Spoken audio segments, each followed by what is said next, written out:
We're going to start the learning sponsors as we gather. A year of learning, Martin Lippman and family in memory of his wife, Malka Chana Bat Pinchas. Friends of Herb Jeremiah Tzvi Ben Zev. Friends of Sam Coleman, Shmuel Ben Yaakov. Friends of Gideon Lazinski, Mordechai Shlomo Ben Meir.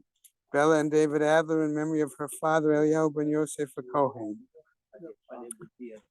Those who were inspired by our Rebbetzin Emerita, Sheila Shapiro, Sarah Estamalka, Bat Mishloom Yisachar. Gail and Leslie Kaplan in memory of their parents, Mushka Sprinza Bat Yosef Chaim Bechava, Hanan Ben Moshe Eliezer Bechana, Pesha Bat Shmuel Yitzchak Halevi V'Tzipora, Yisra Ben Yoel Moshe Cohen Bechana. Rexford Friends of Gladys Sherman, Gutta Bat Meir, Michael Klein and Friends of Judah Klein, Yehuda Tzvi Ben Chaim, Marsha Brana in memory of her husband, Rav Yerachmiel Ben Shmuel, Friends and family of Arthur Ritholtz, Mordechai Yudel Ben Baruch Leib HaKohen, Friends and family of Siggy Bessler, Shalom Shraga Ben Dov, Friends of Marvin Weinstein, Mordechai Ozer Ben Yisrael Aharon. A month of learning by Haran and Mel Haller in memory of her mother, Malka Rachel Bat Yehuda Leib. Judith and Michael Poretsky in memory of her father, Yaakov Yitzchak Ben Hirsch Feivel. Isaac and Eda Novick in memory of his mother, Miriam Gittel Bat Chanoch Henoch. A week of learning by Manny and Carol Miller in memory of his father, Tzvi Hirsch Ben Menachem Mendel. Leila Bessler in memory of her father-in-law, Dov Berish Ben Meshulem Shraga Fivish.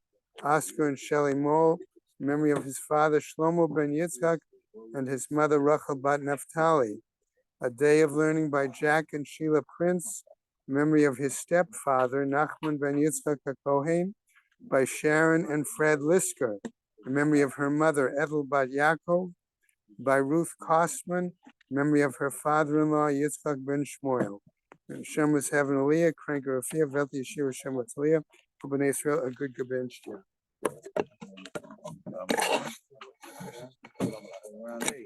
That's the question.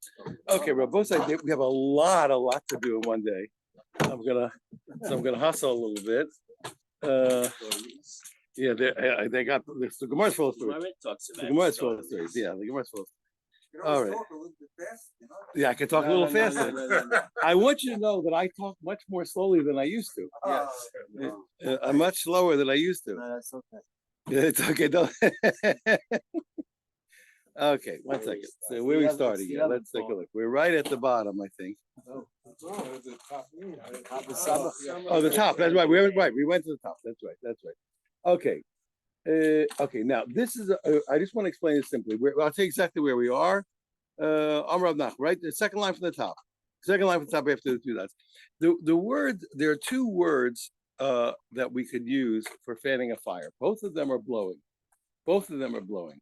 Okay, the only thing is like this: when you say liba, so that is talking about, so to speak, a verb that comes from the noun. Laba sa'esh is the flame of the fire. So you flame it. You know, imagine you take a noun and turn it to a verb. So when you malaba, you're flaming the flame. Okay, you're blowing on it, but you're using the verb is the verb is coming from the noun of the flame. So you're flaming, you're causing the flame to come into being. So but you're blowing on it. When you say niba, you're talking about blowing. Your lips blow; they make a thing. So one of them, the verb is the action done by the person, and one of them, the verb is just the noun turned into a verb. By the way, you know, I don't know if you want to pump up your self-image. I don't know if you play Scrabble. Just get a Hebrew Scrabble. You'll feel much better. And the scores are much higher in Hebrew Scrabble. Why? Because you can make a verb out of anything. With 2 letters, we got words coming out of our ears in Hebrew. So if you want to feel better about yourself, stop playing Scrabble in English, playing Hebrew. You'll be a much higher score because you make words out of almost anything. And everything translates, and you can do it. Okay, just a little word to the wise. I'm always looking for ways to feel better. You know. The word was a word to the wise, right? Okay, so now they understand. So both words are really words for blowing on the fire to fan it. But shalach biyad so he says, the Gemara says, Amrav Nachman bar Yitzchak man detani beliba. The person who learns what? That he flamed the flame. He blew on the flame to make the flame. Lo mishtabesh. He's not learning wrong. It's not a bad word. It works. Uman detani beniba. Niba, the one who says what? that he blew on the fire also works. Why? Lo mishtavish. She's not mistaken. Like we said, liba lo mishtavish. What's wrong with saying you fan the fire by blowing it? The sea balabas because the fire is called the flame of the fire, the heart of the fire, the flame of the fire. You're flaming a flame. Umandatani niba, the one who uses the word niba with a nun, lo mishtavish is also not a mistake. The sea because it says bore niv sasam. Hashem creates the utterance of the lips, but the main point is what? That niv is the same blowing, the same wind that comes from the lips, from the mouth. Libsa haruach kula pturim. So he said, what? After we had different things, one guy brought the fire, one guy brought the wood, one by blue. Well, we said, but if the wind was if an uncommon wind came and blew the fire and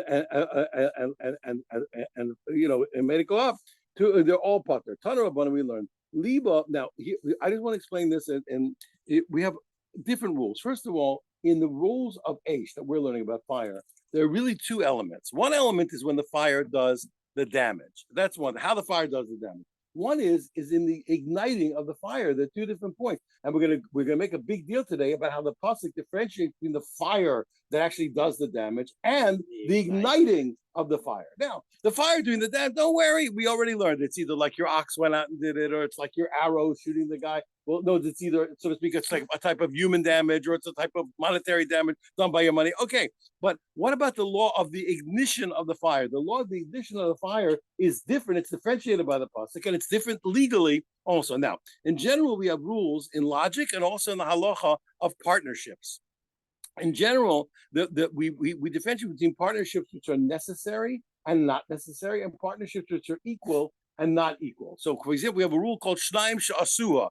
Two people do an act that only takes one person. It's not an act, okay? When we have unnecessary partnerships, it's a nothing, okay? If we have a necessary partnership where two people do something and they're both needed, that's called an action, and they're both implicated they're both implicated in the action. If one person can do the act and one person is unnecessary, the unnecessary person, his contribution is zero. It's all done by the necessary person. The one is unnecessary, it's completely a zero. But you should know that, but just an important point, which we'll discuss at other times, no matter how small a person's contribution is, as long as it's necessary, he's a partner. We don't know, it doesn't matter how small is that, as you probably know, all you entrepreneurs know, that is the fundamental principle of making money. What do? You find something that people need, no matter how stupid or insignificant it is, as long as they need it, you can get a lot of money for it. Yes, and convince them. Yeah. Oh, that's another way. But as long as people want it, so one person both decide. Right. So then the guy. So if each it depends. Those if you don't need them both and they both did it, then it's not an act on Shabbos. That's called shnaim shasua. If they both, if they both can do it, then we didn't need either of them to do it. If one guy can do it, one guy can't. The guy who can't is irrelevant. That's the point. He's irrelevant. He's not. It's a siyua that's meaningless. It's helping that's meaningless. Okay, so now this next section is a big argument, but I'm going to make believe that you could read everybody together. It's not 100% true, but I'm going to cheat a little bit. Okay, and what we're essentially going to do is we're going to argue time after time that it's not a real partnership. That's the real point. Okay, libsa ruach kol b'turim. Tana Rabbanan we learned. Liba v'libsa ruach. Let's say the guy fanned the fire, but what his job, what the man did, is not sufficient to make the fire, spread. Yeah, but the wind helped him. Okay, the wind helped him, and it went out and it did damage. He said, "Listen, wait 1 second. How can you tell me? How can you be obligated?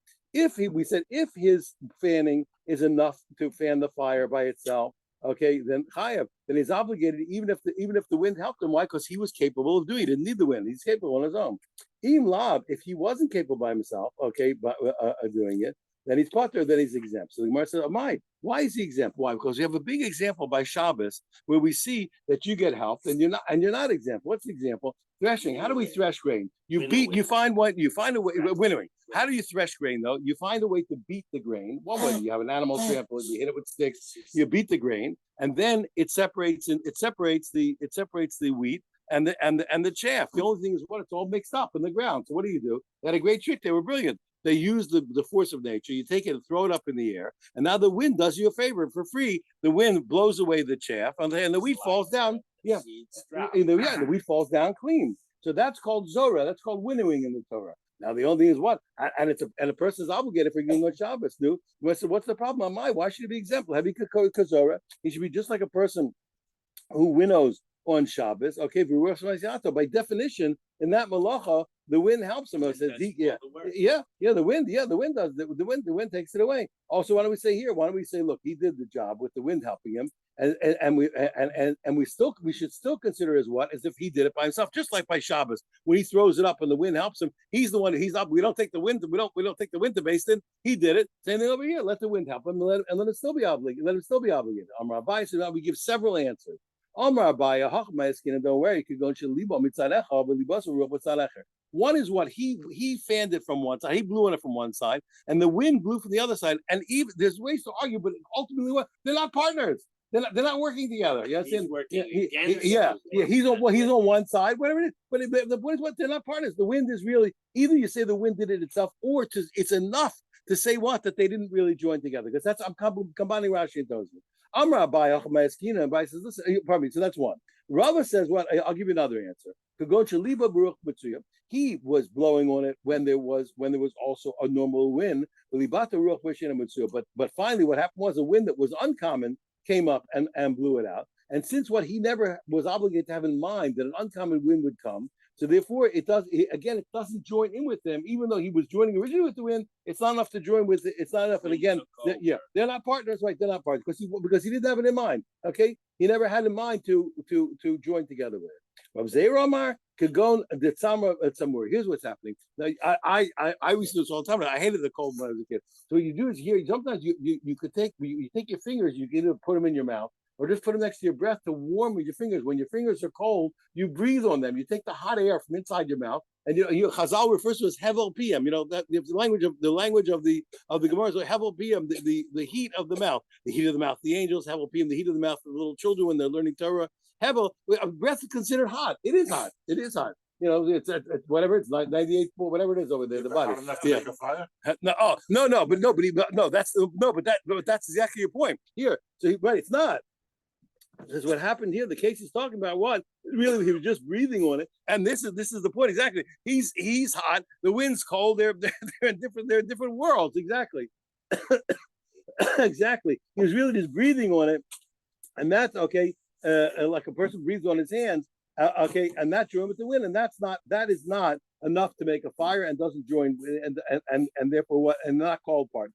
Rav Ashi Amar, he says, I'll give another answer. You know what? You can't compare it to winnowing at all. I cheated on all these, I admit it. Okay. Rav Ashi says, me Cameron and Zora Baruch Masayata. When did we say by Shabbos that it's considered his action when the wind helps him to winnow when he throws it up? There's a reason why, and it's interesting because this is the reverse of the way we usually use this term. He says, why? The Melechas Machshavas Osra Torah. The Torah obligated a person for a considered action. The person has a conscious mind to do something, and that's what his mind was to work it this way. He was using the wind. That's what he does. But over here, the point is the point of Avahacha, but here, Rama Ba'almu, he's merely, but when it comes to damages, he's a mere indirect cause, okay? He's doing one thing and the wind's doing the Rama Bazik and Potter, and an indirect cause is Potter. This was never his you can't compare his action together with the wind, at least by the original setting of the fire. He's using the wind as a tool. Yes, that's correct. He's not. Yes, exactly. By the original setting of the fire, it's different. Even though what in the final damages, it's what always happens by fire. Okay. Amar Rava, Lama Li Dekasarach. Okay, for now we have a Mishnah. Okay, now we will learn in the Mishnah if a guy sends out a fire and it consumes wood, trees, stones, even dirt. You're high for all those damage. She never said because the pasuk says when fire goes out and it finds thorns, the nechal gadish, and what has happened? Piled grain is consumed, or a comma, or standing grain, or a sada, or the field, and the field includes also what? Rocks and the dirt itself. Shalem yishavim avasaber. Certainly, you have to pay the one who made the fire. Now, Amarava, Lamali the cost. If you look at the pasuk actually mentions 4 different things. Why the pasuk have to go on and on and on about four different objects of damage? It's too much talk for God. What are you doing? Amarava, Lamali the cost of Rahmana kotzim. You had to write thorns, gadish, piled grain, comma, standing grain, besada, and the field. Okay, the Tzricha. We'd actually the Torah needs to tell me all those 4. The ikasa rachmana kotzim. Had you just written what thorns? Havi amina. I might have thought, you know when you have to pay. Kotzim u'yehud dechai rachmana. It's specifically, you know what? And it's a little ironic the way the Gemara does it here, but what? That people usually, everybody, thorns is that's exactly what you do with thorns. You burn them. You burn them. Yeah, you burn them up. Everybody burns thorns, and therefore you would say what? So since these are things that are normally burned and people are not careful about them, that's why we can say when the guy made the fire, he was most likely what? It's very likely that he was negligent. So we say, when did the Torah obligate a fire? Not only when we did an investigation, decided he wasn't. No, whenever the likelihood, it has to be that it was very likely that he was negligent, then the Torah obligated him. Aval Gadish, when it comes to what piled up grain, people don't usually burn up their piled up grain, and it's not common for a person to be negligent. He could be, but it could be. When is the Torah obligated? Remember, fire is a chiddush. You're not walking over there and lighting the thing on fire. You understand? So fire is a novel point to the Torah. So maybe when did God obligate the fire? When it's a thing where you know where it's likely that you were negligent. But if it wasn't likely, then you're not obligated. Malo, I would say you're not obligated because of Rahmana Gadish. Let's say the other way. Let's say it's written that you're obligated for the piled grain. Havi Amina, I would have thought Gadish Chai Rahmana over there. Why does the Torah obligate you? Mishum to have say Meruba, because it's a very valuable thing. Okay, by big one. Say again, because the obligation is novel. Remember, I want to put it, this is a very important point. We have a rule. We assume wise people tell the most and read the least. I want to say it again. Wise people tell the biggest point that they can tell. They tell the most novel point they can tell. And when they read, they take the smallest. Why is that? Because look, when somebody spoke, I assume he told me everything he could.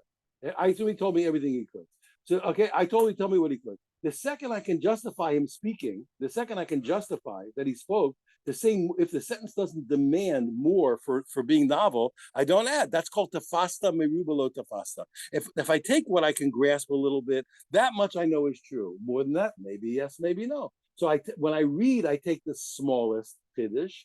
When I speak, though, my job is to tell the biggest one. I'm trying to enlighten. I should tell you as much as I can. If I didn't tell you more, probably I couldn't. If this is what I told you, that's what I have to say, and I couldn't say more. So now, if the obligation of fire is novel, then I'm going to make it apply in the smallest area. Why? Because I say, listen, I never thought I had to pay for this. You have to say, listen, it should be very, very. It should be the most reasonable case is the one I'm going to obligate, and everything after that, even if it's somewhat reasonable, I'm going to leave out. I'm going to take the second I can justify God's obligation, I'm going to stop. Okay, very important principle everywhere. Okay, now, so therefore, what Mishum Defsim Merubas? I say, maybe when did Hashem this novel point of being obligated for fire is only by things that are very valuable, a big loss like standing grain. Avol Kotzim Defsim what? No, I meant piled grain. Okay, Avol Kotzim, but when it comes to thorns, Defsim which is a small loss. Malo, I'd say Hashem was mechayev me. Kama lamali. So why did Moshe Rabbeinu take such note of a burning bush when the thorns burn easily anyway? The other way, the opposite, because it didn't get consumed. Like here, because it did get consumed, it should have burned up. That was the problem. Yeah, he's saying it doesn't make sense. It should have burned up. He looks up, it's burning. That's what's bothering him. Yeah. That's a very important point. Right. Yeah. Okay, good. Because it didn't burn up, right? Okay, okay, now so we justified two of the elements. Why did Hashem have to also tell me what? That standing grain that's in the ground. Why you have to tell me that I'm obligated? I understand that's a big loss. Okay, Makama Bagoli is telling me to tell me the very important point that we've learned that what just like standing grain, you can see also the obligation is what everything that's visible, but what's not visible, what's hidden, you're not obligated. This is very nice, but that's only good according to the rabbis who say what's hidden in a fire is not obligated by the owner of fire. According to Yehuda, according to Yehuda, it says you have to pay for what's hidden in a fire. Why does it have to add also standing grain? The answer is the rabbos. So coming to teach me that you have to pay for anything that stands upright. So trees and animals, you also have to pay for it.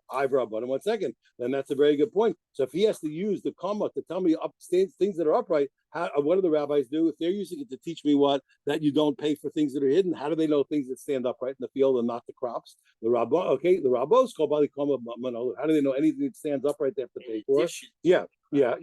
Nafkalahu, yeah, nafkalahu, comma. So what they get it from the extra word. It didn't say comma. It said or comma.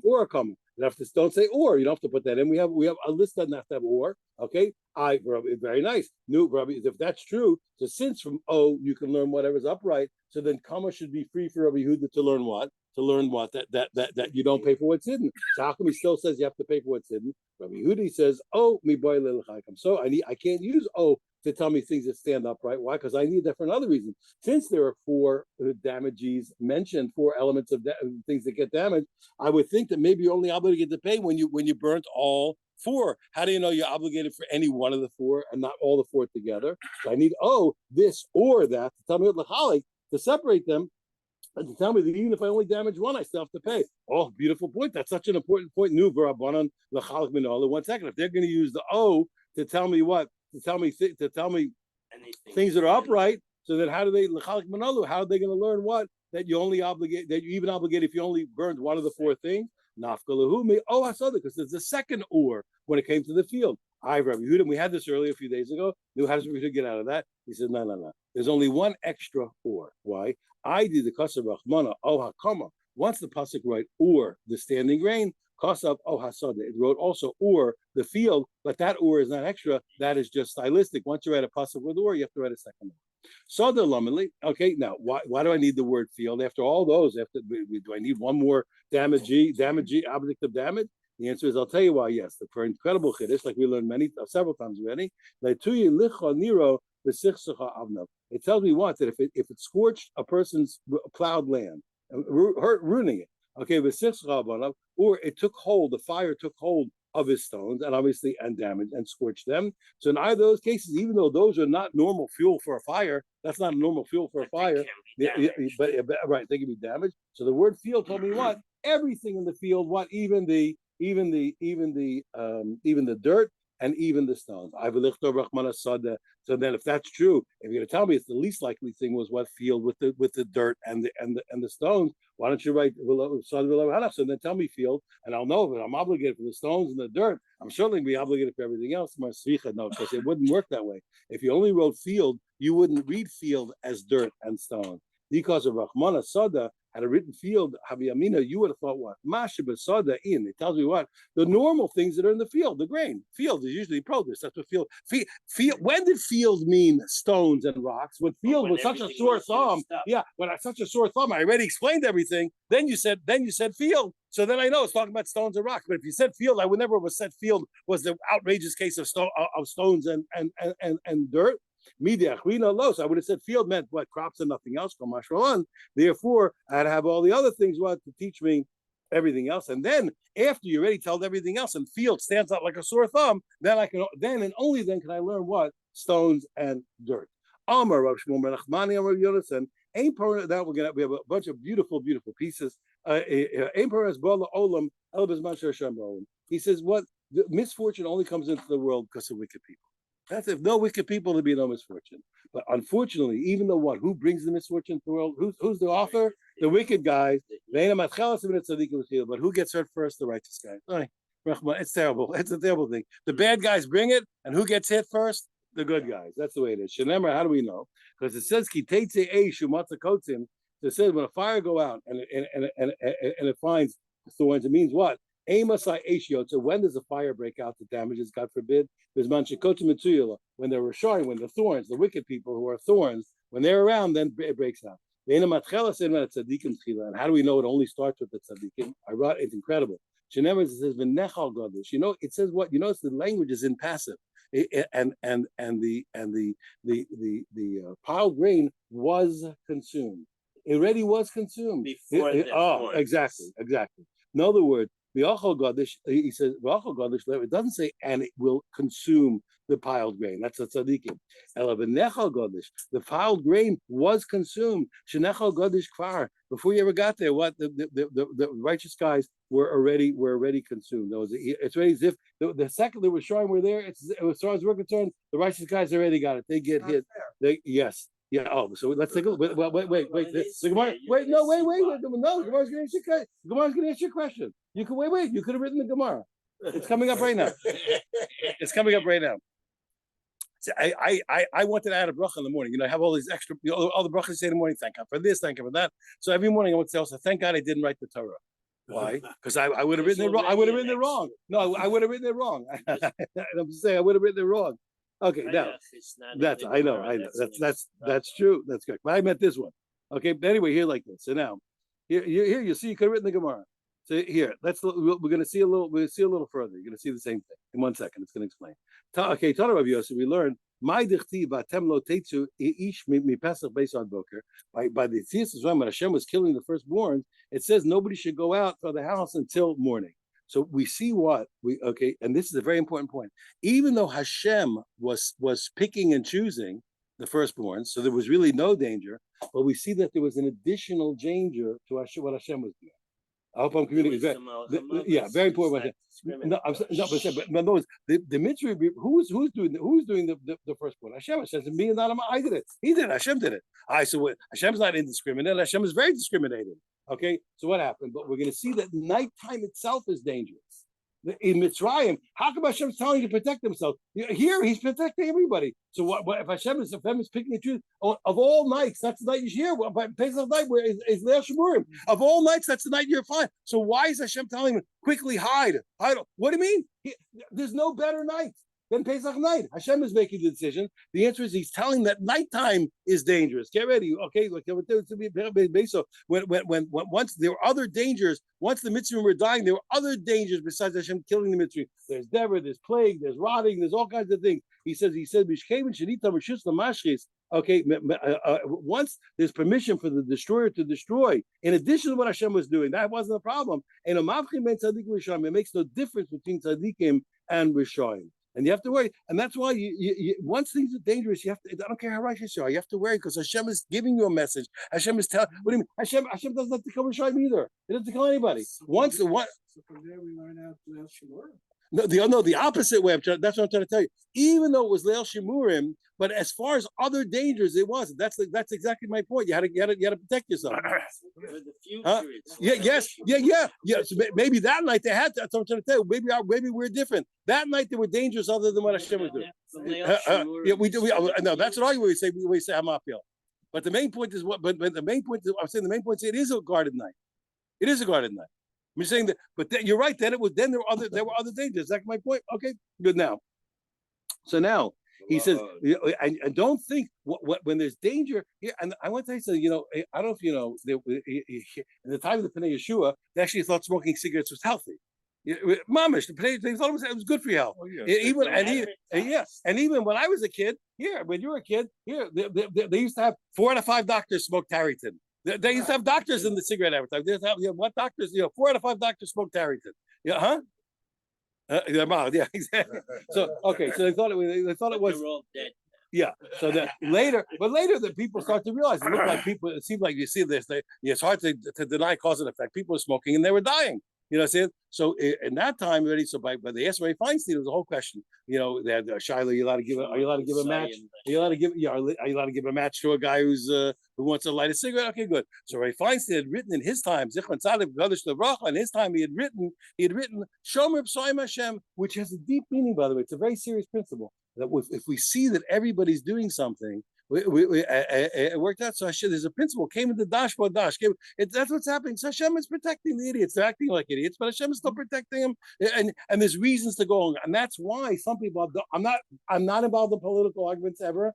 Okay, but and certainly not medical political arguments. But that's why a couple of years ago, when Rabbi Yoel Schwartz, he should live me well. Mom was a wonderful person. So when they debated the vaccine, so he said, listen, once all the government people and the doctors are taking it, he says, even if there's some argument against it, but that's called Shomer. No, that's Shomer B'Soim Hashem. That since everybody's doing, you have a right to take it. You know, no. I want to say what I said. He said it's Shomer, even though they sent them literature against it, but he said because of the principle, since all of the establishment was actually taking the vaccine, he said you could apply I'm not trying to convince you of anything, I'm just trying to explain you the principle. So he said you can apply the principle, Shomer B'Soim Hashem. You're right, there is an argument against it. You shouldn't. No. He said, you're allowed to take it. He said, why? He said, because of the principle of Shomer P'sayim Hashem. Once the establishment came into dash, once they walk this road, okay, they're walking. That's what the Gemara says. That's called Shomer P'sayim Hashem. If the establishment is already behaving this way, Hashem's telling you it's okay. That's Hashem said. You're right. He said, I read the literature. There's good arguments against it. He said, yes, he said, but this is where we can apply Shomer P'sayim Hashem. Okay, you can take it. You don't have to worry about it. That's what he said. That's exactly the point. He said there were good arguments, but I'm not trying to convince you at all. Ask your doctor. But I'm just trying to explain the principle. So over here, there are places where so later. But I can tell you what I wanted to tell you. Here's the point. But once things are dangerous, you can't be an idiot. So Rabbi Feinstein had written in his Tshuvos, Shomer P'sayim Hashem, but so Hashem's guarding. Some years later, Rav Nebenzahl, who's of the old city Shalivni, was a walking Sefer Torah. From the little I know, it's ridiculous, and I know very little about what he knows. You understand? And it's ridiculous. It's ridiculous. He knows every vowel and every tune in the entire Tanakh, everything. So years later, he wrote. Because they quoted Rabbi Feinstein to him, he said, yes, it's true, Shomer P'sayim Hashem. It's true that Hashem guards the fools, he says, but if we see that Hashem is not guarding the fools anymore, and people are dying, he says, you better shouldn't smoke. You understand? So long as Hashem was guarding the fools, okay. But if you see everybody's dying from smoking cigarettes, he said, you can't apply that principle. You can't, if they're dying. He says, you can't apply. He says, if Hashem's killing the fools, he said, you can't smoke anymore. You have to stop.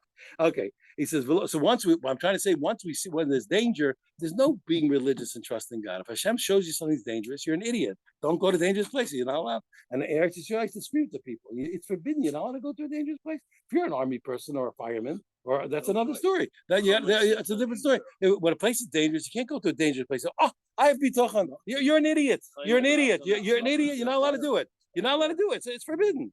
It's forbidden. You can't go to a dangerous place and trust God. Yeah. It's more. You're not allowed to do it. Don't tell me when it's a mitzvah. When it's a mitzvah, we have times. Time to save a life. You can go to Suffolk. Yeah, okay. But we can talk about it, but not you can't go dangerous place. Okay, good. So over here, when we see that there's danger, it's nighttime. Okay, and the mashkis is out. You have to stay in. I'm saying you have to. So we have to see the case, where, when, who, how. We got to see where you're going. Okay. Below Od. Not only that, again, it teaches the same principle from a different pasuk. The difficulty, difficulty starts with the remember as it says, I'm going to cut away from you the tzaddik and the rasha. So who's first in the punishment? The tzaddik. Rabbi Yosef cried. Lane domim. He says what? He says, are they nothing? Are the eindomim? Are the tzaddikim so worthless? What are they, peanut butter? That Hashem has to? Do they have to be the first ones to get hit in a misfortune? Amalei Abai, he says tibusu legabai. Hashem is doing it for their benefit. Why is that? Okay, because they shouldn't see the horrible things that are happening.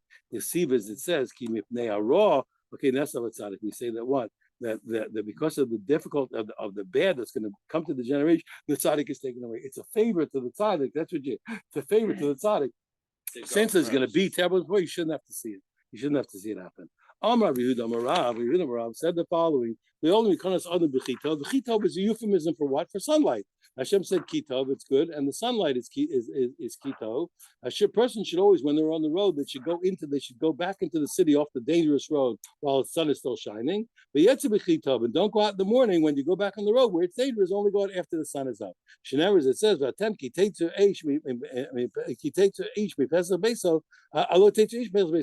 said, you right. No person should go out of the house until the morning. You have to stay off the streets, stay off the road that's dangerous. So only when the sun is up.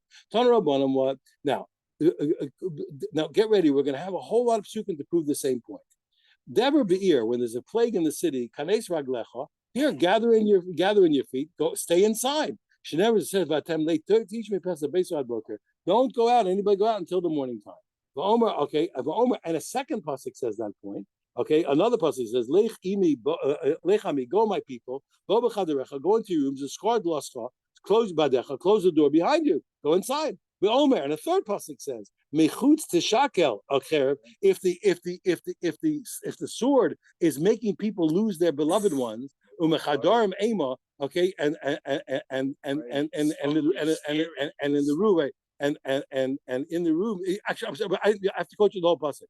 It's the pasuk says. It says it's chavikim. The whole pasuk says this. Chavikim rega. It doesn't say the Gemara. Here, you hide a little bit. You have to hide for a little bit until the anger passes over, and then it says after you're hiding, okay, michutz the shakal cherev, when the sword is making people lose their loved ones outside, and there's fear inside. So what's my Omer? How come you got to give me three psukim? You told me one, and then he said, and it says, and then it says, and it says. You had to tell me three different psukim. One, the chitema. If you tell me the first pasuk by Mitzias Mitzrayim that don't go out until daytime, you say hani mili balelia. Maybe it's only nighttime. When it's nighttime, you have to stay inside. But when there's a problem in the day, maybe you can go out. Maybe the day you can go out. Tashma lo lech ami. So he told me the second pasuk, no, go, my people, come into the room and close the door that with no differentiation between day and night. The chitem said, even from these two psukim, maybe that's only when there's no problem inside. When I'm secure in the inside, then I should go inside. When I'm only insecure outside. But what? Okay, what if I'm also insecure inside? I'm also scared I'm inside. Should I still go in? If I'm scared outside and scared inside, should I still go into the house? What's the difference? And it says kinafik yosi bein inchi v'safta ba'alma. And I think on the contrary, since I'm scared inside, better to go outside where at least I have the company of other people. Okay, tvei ma'ali, it'll be better. Tashma, the pasuk says no. He brought me a pasuk that even when there's fear inside, fear outside, you should still go inside. Tashma, mechutz the shakal chereb, and when outside, when the sword is making people lose their loved ones, umechadorim ema, and inside you're still afraid. Afal gafta mechadorim ema, even though you're afraid inside, mechutz the shakal chereb, outside is worse, right? That the sword is making people bereft of their beloved ones, and therefore you should stay inside. Rabba be'idan ritcha Rabba, whenever there was the sword of the Malcham Abbas was taking people, was killing people. He would actually seal up the windows of his house. Why? Because he learned it from a pasuk. Because the pasuk says, because it says death came up through our windows. So he saw windows as a place where death comes into the house. So he sealed the windows. Tanur Rabban and Ravbi, the rabbi starts, if there's famine in the city, pazar aglecha, here, cause your feet to move and get out of there. Go to a place where there's no famine. Shenever says, "He rove ba'aretz v'yadav mitzrayim a lagur sham," etc. When there was a famine in the land, Avram went and he went down to Mitzrayim to go find a place where there's no famine. So if there's famine, go find another place where you're going to go look for another place where there's no famine. The Omer, okay, and there's lots of other reasons why you might think otherwise. Okay, the Omer, and it says another pasuk says that for the same principle, these are the Gehazi and his sons who were cursed with leprosy, and they're starving also. So they want to go get food. There's a famine. They said, we're of the ear. So listen, we said we want to go to the city. Maybe we'll die from the master. Maybe there'll be famine in the city and we'll die. Sham will die there. Okay, but if we sit here, we're going to die. So they said you're going to die. Yeah, we're going to die with it for sure. So let's go even to what? Let's go to the camp of Aram, our enemies. If they'll let us live, they'll let us live. And if not, okay, we'll die. But let's go. Let me take a chance. Okay, so my Gomer, why did you bring two psukim? The answer is what? So I'll tell you why. He says, because from the first pasuk you say, when should you go to another place to find food? That's at least if the place you're going to is not putting your life in danger, maybe you'll die or not. To go even to a place where you might die for other reasons, okay, we're going to find food. I shouldn't go there. The answer is Tashma. Therefore, I brought you the second pasuk. No, listen, if you're going to die without food, go. You better go even though you might die in the other place from something else. You should still go and find food. He says, what? Let's throw ourselves into the camp of Aram, who might kill us. If they let us live, we'll live. Okay, we'll find, but maybe we'll die, but otherwise we're not going to get food. You should go anyway. Tanur we learned Deva Be'ir, if there's plague in the city, don't walk down the middle of the road. When the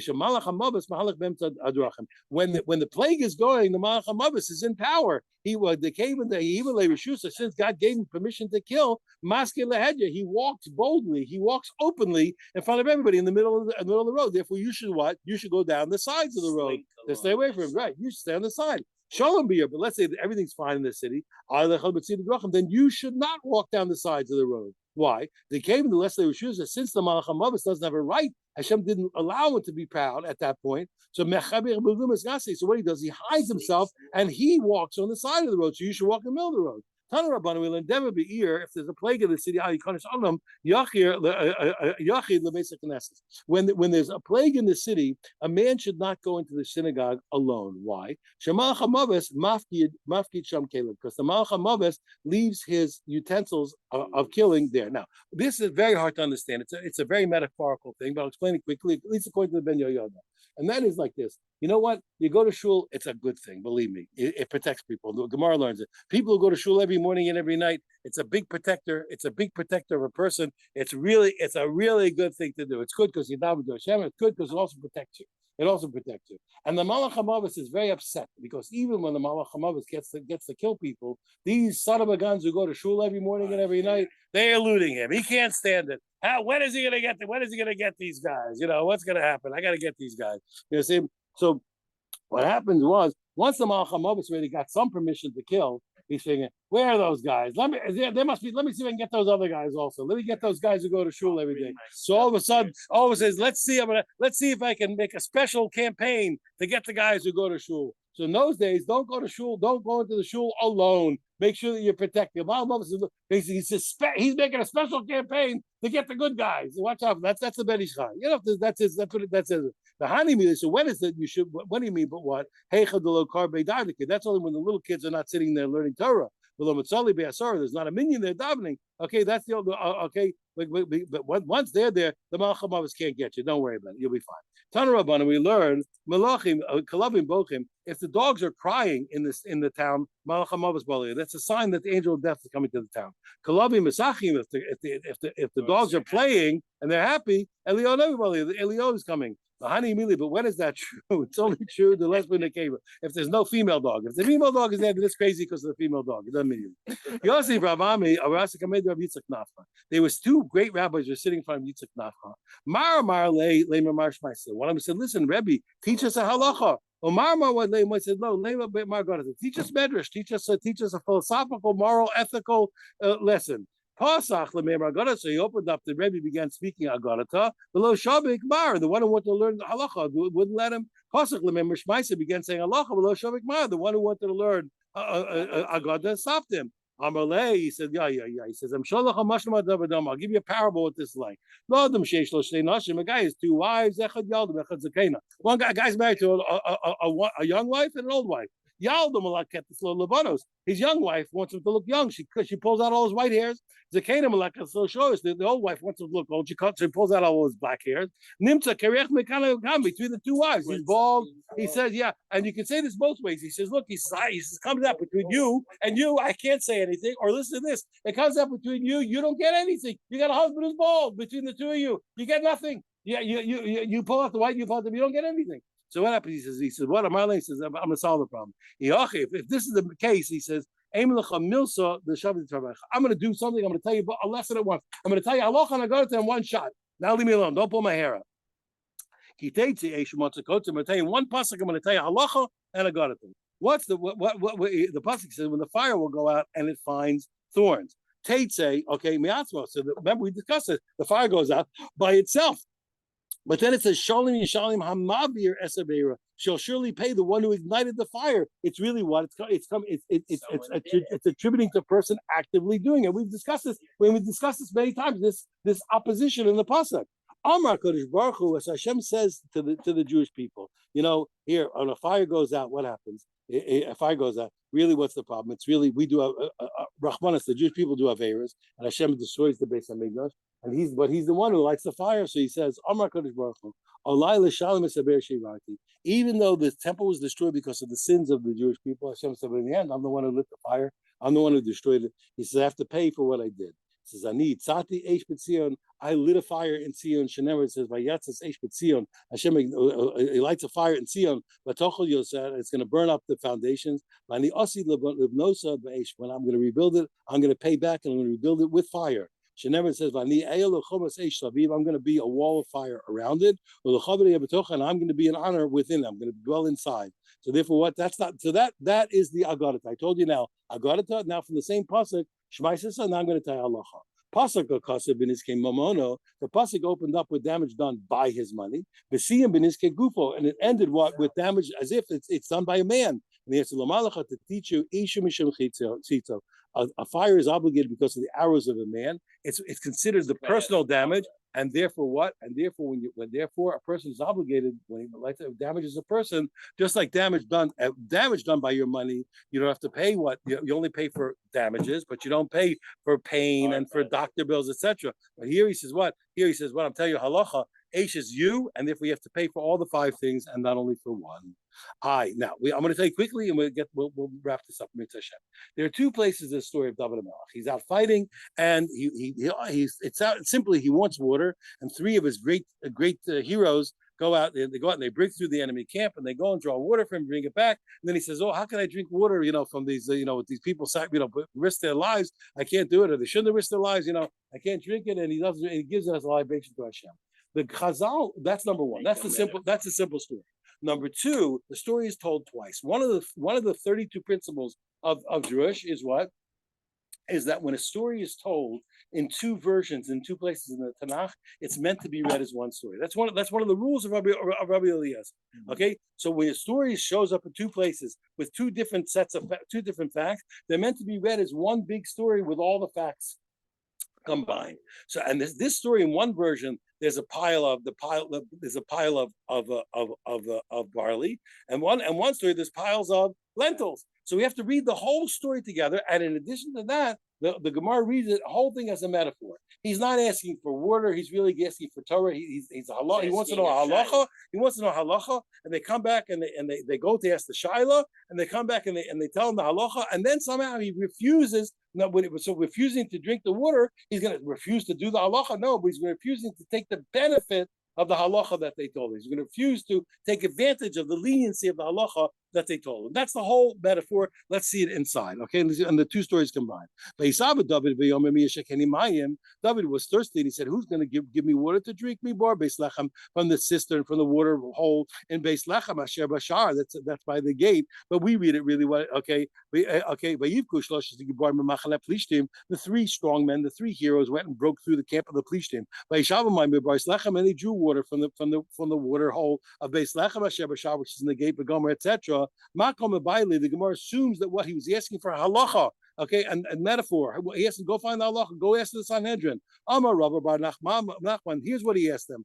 Talmud Beishman Kamayla. He wants to know what's the halacha. Ikar Yehuda is hidden things that are burnt by the fires. The halacha like Rabbi Yehuda says what? That you are obligated to pay for it, or is the halacha like the Rabbanan? Okay, that you're exempt. Why? Because in the process of the war, they had burnt down. They had burnt down the grain pile of their friends, and he wants to know, does he have to pay for what was hidden in the grain pile? And they answered him what? My depashtale. And they answered whatever the answer. We don't know. They answered, that was the story. Rabbi Yochanan, who do I know? He says, I'll tell you what happened.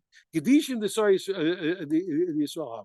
There were piles of the Jewish people where they were. The Jewish people had piles of barley grain. And the Plishtim were hiding in the Jewish piles of grain.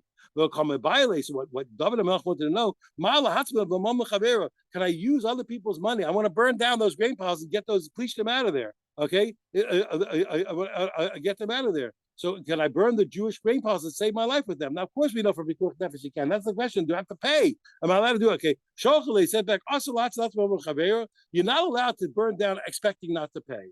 Okay, and so the general rule is what? Yes, you can burn down your friend's grain pile, but you have to replace it. You're gonna have to pay to save yourself. You can burn down your friend's property to save yourself, but what? But obviously you intend to pay. But you know what the truth is? You're a king. That law doesn't apply to you. He says, you're allowed to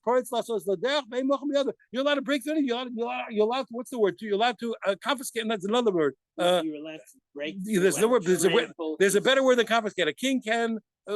Eminent domain. Yeah, you have right to grab the stuff here. You're a king. You can do what you want. We'll see more about this in a minute. Rav Huna Amar. Okay.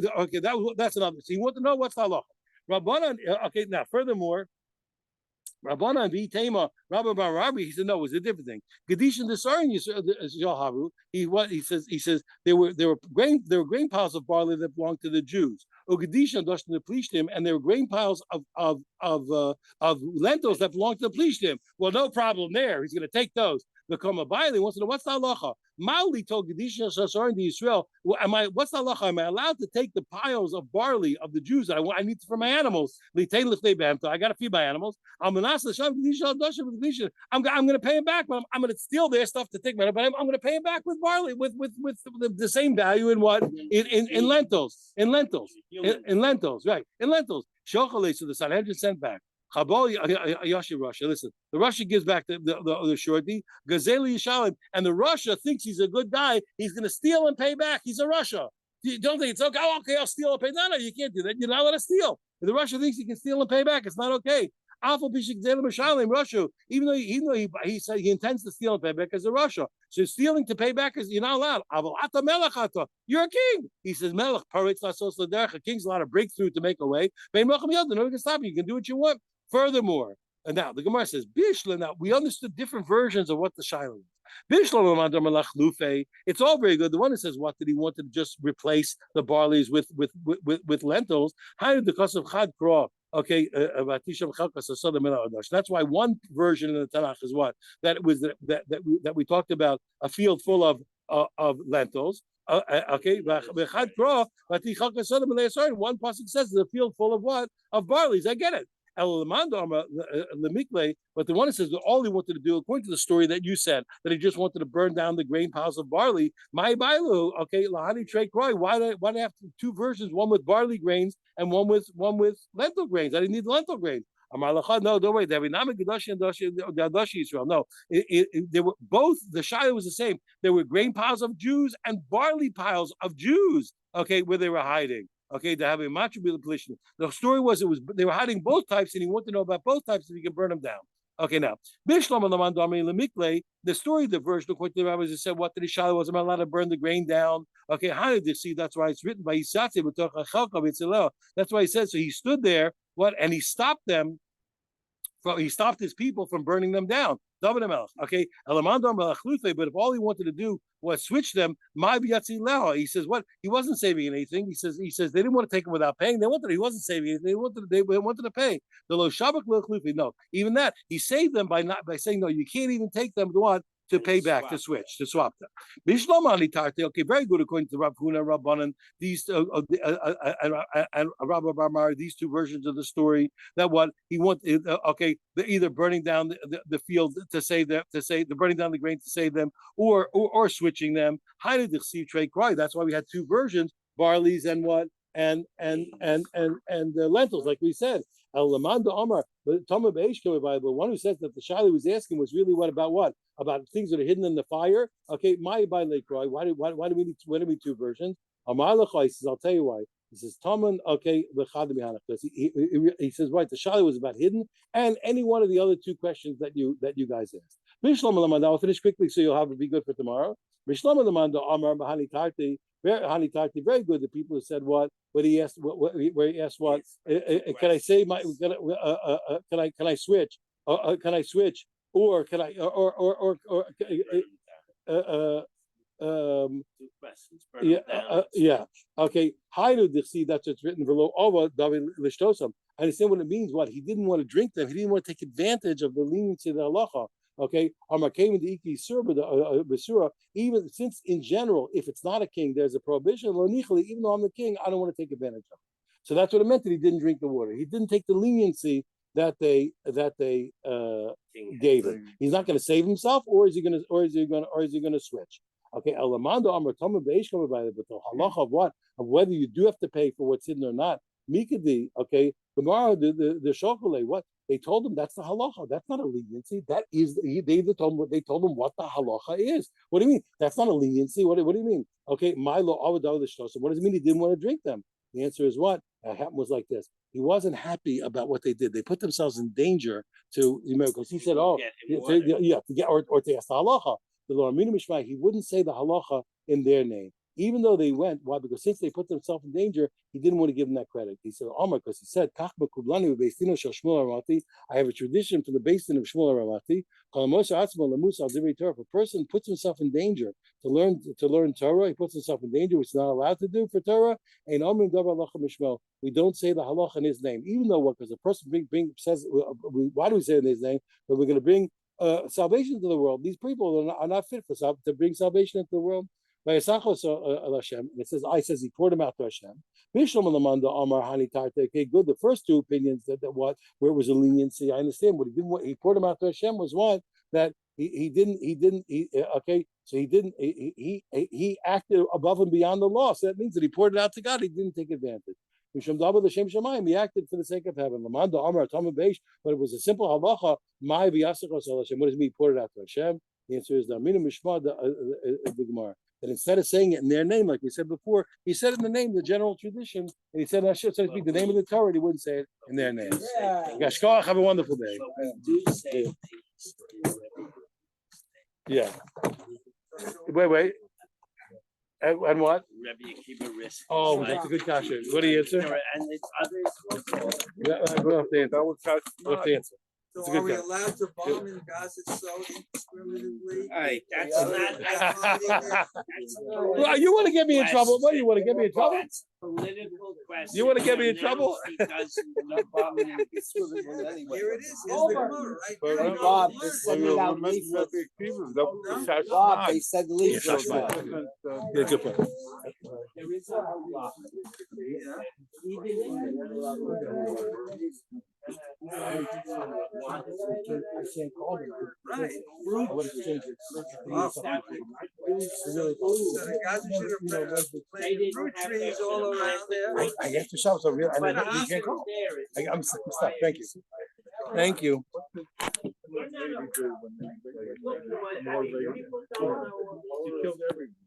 You know you're not allowed.